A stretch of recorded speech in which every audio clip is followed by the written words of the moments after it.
Ya jirtu hordoftoota BBS biyya keessaa fi biyya alaatti BBS hordofaa kan jirtan oduu har'aaf qabadhan isinitti hima oduu waliin an Jamaal Taahiri. Mootummaan naannoo Oromiyaa amma booda deeggarsi hawaasa Booranaa hongee miidhame taasifamu karaa lakkoofsa herregaa mootummaa Busaa Gonofaa qofaan akka ta'u akeekkachiisuun uummata Oromoo dhaabbilee tola ooltummaa fi hawaasa deeggarsa atattamaa barbaadu mufachiisuun dhagahame. Hawaasni Booranaa hawaasa sababa waqtii ja'aaf osoo roobni hin roobiin gogiinsi hammaateef loon isaanii jalaa dhuman yoo ta'an waan ittiin jiraatan dhabanii dararamaa dhiyeenyaa namaa fi beeyladoota isaanis haala hamaa keessaa jiraachuun beekame. Dhiyeenyaa erga namoonni hojii tola ooltummaa irratti bobba'an garas imaluun suuraalee fi viidiyoowwan miiraa nama tuqan miidiyaa hawaasummaa irratti qoodanii booda xiyyeeffannaa guddaa kan argate yoo ta'u abbootiin qabeenyaa dhaabbileen tola ooltummaa qaamota mootummaa irraa hanga namoota dhuunfaatti akkasuma nama namummaan itti dhagamutti deeggarsi gosoota adda addaa taasifameetii jira. Mootummaan naannoo Oromiyaa rakkoo hongee uumeen hanqina nyaataa, hanqina bishaan namaa fi beeyladaa irra qaqqabaa jiru furuuf hawaasaa fi qaamolee garagaraaf yaamicha deeggarsaa taasisuun isaanii yaadatama. Yaamicha taasifameenis namoonni dhuunfaa dhaabbileen mootummaa miti mootummaa fi hawaasni bal'aan karaa dinqisiisaa ta'een deebii hatattamaa kennuu jalqabeetii jira. Sochii boonsaa taasifamaa jiruuf mootummaa naannoo Oromiyaa galataa guddaa galchaa haaluma kanaan qabeenyii fi mallaqni walitti qabamaa jiru karaa qindaa'aa si'ataa fi haqa qabeessa ta'een hawaasa gargaarsa barbaadu biraa akka qabuuf karaa jaarmiyaa beekamtii mootummaa qabuun waajjira Busaa Gonofaa Oromiyaatiin hoogganamuu qaba jedha ibsi mootummaa naannoo Oromiyaa kun. Namoonni dhuunfaa gareen dhaabbileen mootummaa, dhaabbileen daldalaa, waldaalee fi kanneen kana fakkaatan maqaa uummata naannoo keenyaa sababa hongee fi beelaan saaxilamaniif qabeenyaa fi mallaqa walitti qabdan akkasuma kan walitti qabaa jirtanii fi walitti qabuuf karoorfattan dabalate mallaqa sassabamee karaa lakkoofsa akkaawuntii Busaa Gonofaa Oromiyaatiin banamanii ifoomanitti galchuudhaan nagahee ittiin galchitan qabatanii gurraandhala 27 hanga 28 waajjira muummee Busaa Gonofaa Oromiyaa magaalaa Finfinnee Saaris Warshaa Addis Gommaa fuulduratti argamutti akka galmooftan jechuun yaamicha taasise.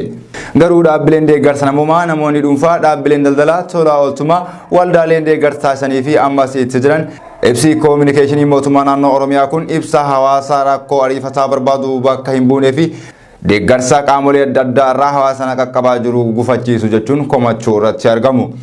Deeggarsoonni nama gammachiisan hedduun dhiyeenya gara Booranaatti fe'amanis hanga amma aanotni deeggarsiin qaqqabiin akka jiranii fi sababa beelaan lubbuun namaa darbaa jiraachuu jiraattonni godinichaa BBS'tti himaniitii jiru.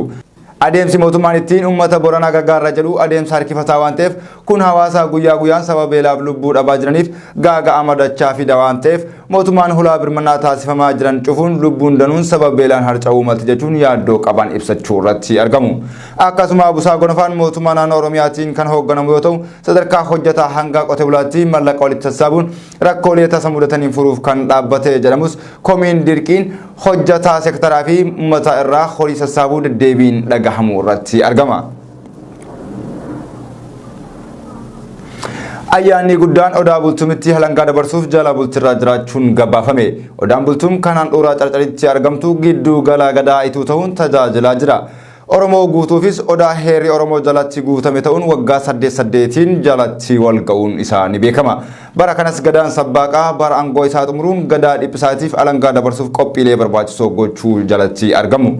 Ayyaanni odaa bultum kun bara kana guyyoota 10 akka turu kan ibsame yoo ta'u yeroo ammaas namoonni baay'een garasitti imaluu irratti argamu. Kabaja ayyaanichaa fi qophiilee taasifamaa jiran ilaalchisee gabaasaan keenya BBS damee Oromiyaa odaa bultum irraa akkaataa itti aanu kanatti nutti hima.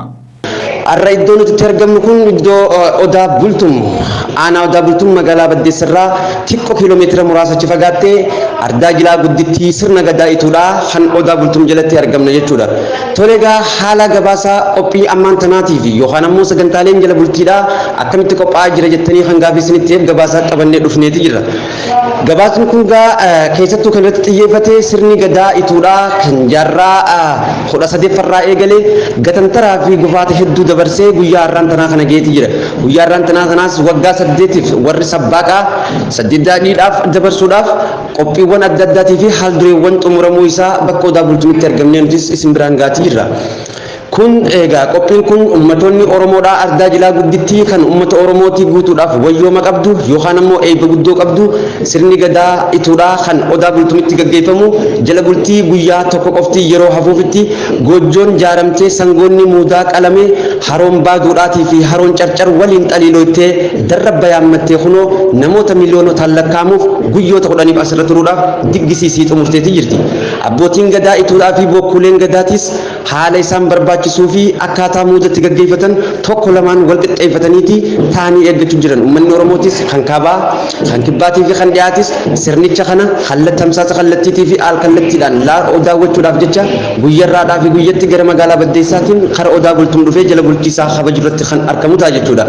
Sagantaan keenyas guyyoota kurnan kana keessatti oolmaan isaa maal akka fakkaatuu fi haala kamiin deemaa jira jechuu gama bilbeessiin kan isin biraan geenyu yoo ta'u ayyaanni jala bultii kanaaf gaggeeffamaa jiru immoo hedduu bareedaadha. Kan jaanis abbaa gadaa ituudhaa obbo Shaamil Ahmadoo kan sabbaaqa kan amman tan dhiphisaaf dabarsuudhaaf haala kana hojjechaatii fi hojjechisiisaa jiru ta'uu isaa gammaan ifatti addaan baafachuu dandeenyeeti jira.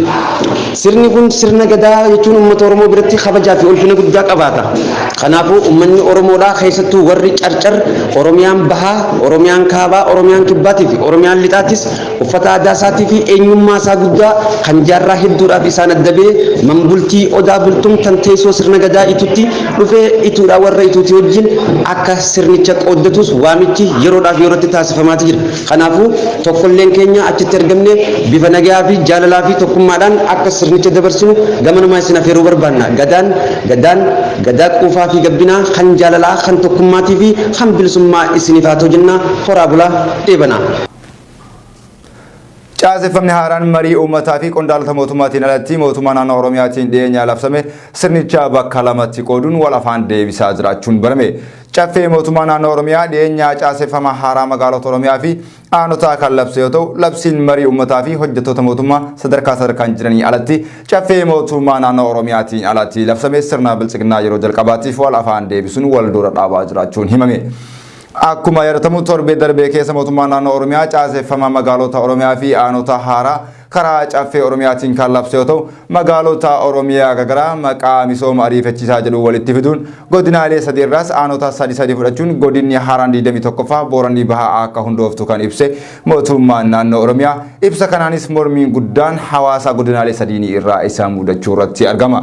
Dhimmi caaseffama magaalota baay'ee mormii kan kaase ta'uu baatus dhimmi marii uummataatiin alatti balbala cufannaa mootummaa naannoo Oromiyaa qofaan labsame kan godinaalee sadan jechuun godina Baalee, Gujii fi Booranaa sadarkaa qaamota mootummaa fi dhalattoota godinaalee sadiinitti mormii cimaa fi walitti fufaa mootummaa irratti kaaseeti jira.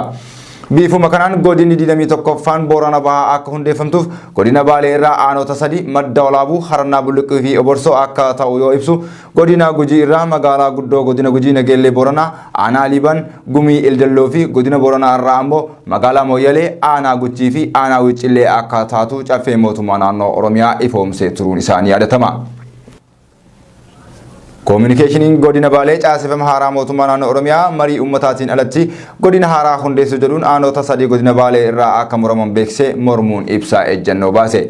Godinni Baalees godina caaseffama haaraa 21ffaatiin aanotni sadii akka irraa muramaniif ibsame keessaa tokko yoo taatu aanota akka cittuuf mootummaan ibsee dabalatee bulchiinsi godina Baalees mormii isaa ibsateeti jira.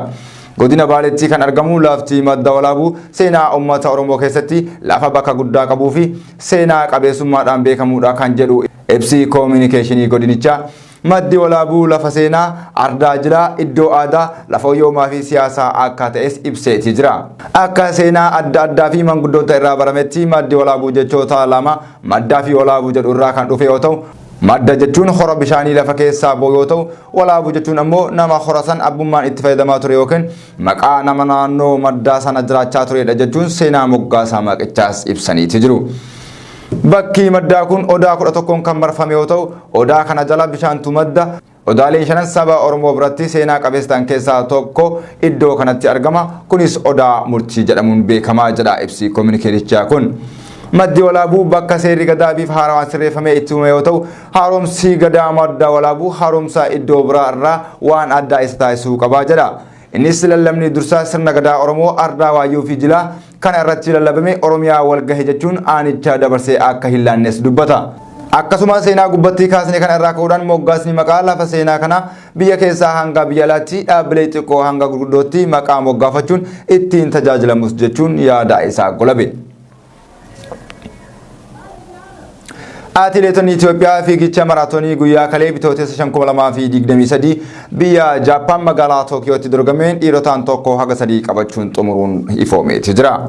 Atileetonni Itoophiyaa kunis dorgommii fiigicha maraatoonii Tookiyoo dilbata bitootessa 2023 gaggeeffameen maraatoonii dhiirotaatiin sadarkaa 1-3 dhuunfachuun olaantummaan xumuran.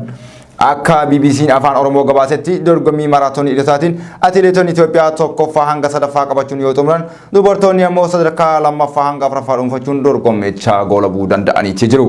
Fiigicha maraatoonii dhiirotaatiin Deessoo Galmeessaa sa'aatii 2 daqiiqaa 5 fi maayikiroo sekondii 22tti dorgommicha olaantummaan xumuruuf carroomee jira. Atileetiin umrii isaa ganna 25 kan ta'e Deessoon dorgommii maraatoonii addunyaa kana injifachuu kan danda'e hiriyoota isaa kanneen akka Muhammad Isaa fi Tsaggaayee Geetaachoo of duubaan hordofsiisee xumuruudhaan akka ta'e Federeeshiniin Ispoortii biyya Jaappaan ifoomsee jira. Keessattuu xumura dorgommichaa irratti atileetonni 6 humna jabaan fuulduratti furgiifamuun dorgomtoota hedduu fageenyatti gatanii fuulduratti ba'uun dorgommicha miidhagaa fi cimaa taasisanii jiru. Lammiin Keeniyaa, lammiin Kanaadaa, Kaameruun, Leevinzii fi lammiileen Itoophiyaa Deessoo Galmeessaa, Tsaggaayee Geetaachoo, Damee Taduu fi Muhammad Isaa hanga xumura dorgommichaatti kokkee wal qabanii wal falmaatii turan. Lammiin Kanaadaa Leevinzii hanga kiiloomeetira 39tti dursaa wayitaa ture. Meetirii 400 yeroo isaa fuutti Deessoo Galmeessaa saffisa dabaluun injifataa dorgommichaa ta'uuf carroomee jira. Oduu alaatiin miseensi paarlaamaa Chaayinaa riiformiin cimaan akka dhufuuf hoogganaa isaanii Xi xiyyeeffannaa isaa siyaasaa fi dinagdee biyyattii irratti akka taasisu gaafatan. Kongireesiin biyyoolessaa mirkaneessituun paarlaamaa bara aangoo pirezidaantummaa obbo Xi sadaffaa mirkaneessuun qondaalota isaas ni muudu jedhamee eegama. Ministeerri muummee Chaayinaa Xi Jinping ministeera haaraa kan sadarkaa aangootiin itti aanaa isaa ta'es ni muudu jedhamee tilmaamama. Yaa'iin lamaan miseensota paarlaamaan gaggeeffaman kunis dhimmoota waggaa cufaa kan of keessatti hammatudha jedhame. Haa ta'u malee bara kana keessa waan paartiin kooministii dhaabbilee mootummaa hedduu sirreeffachuuf jiraniif yaa'iin isaanii baay'ee barbaachisaadha jedhame. Akkasumas qaama damee faayinaansii hojiiwwan saayinsii fi teekinooloojii to'atu irratti to'annaa cimaan taasifamaa jedha keessaa beektonni. Hojiiwwan xiyyeeffannoo barbaadanis ijaarsa paartii daldaloota dhuunfaa keessatti cimsuudhaan miidiyaan biyyattii gabaasee jira. Sochiin kunis tarii sarara paartii koomunitii Chaayinaa fi mootummaa gidduu balleessuun aangoo paartichi damee dhuunfaa irratti qabu kan cimsu ta'a jedhamee yaadama. Kun tarkaanfii cimaa baroota dhiyoon as malaammaltummaa irratti qabsaa'uudhaaf fudhatamaa jirus jedhame. Egaa hordoftoota keenya qophiileen oduu isinitti himaa ture kan hanga ammaa isinitti himne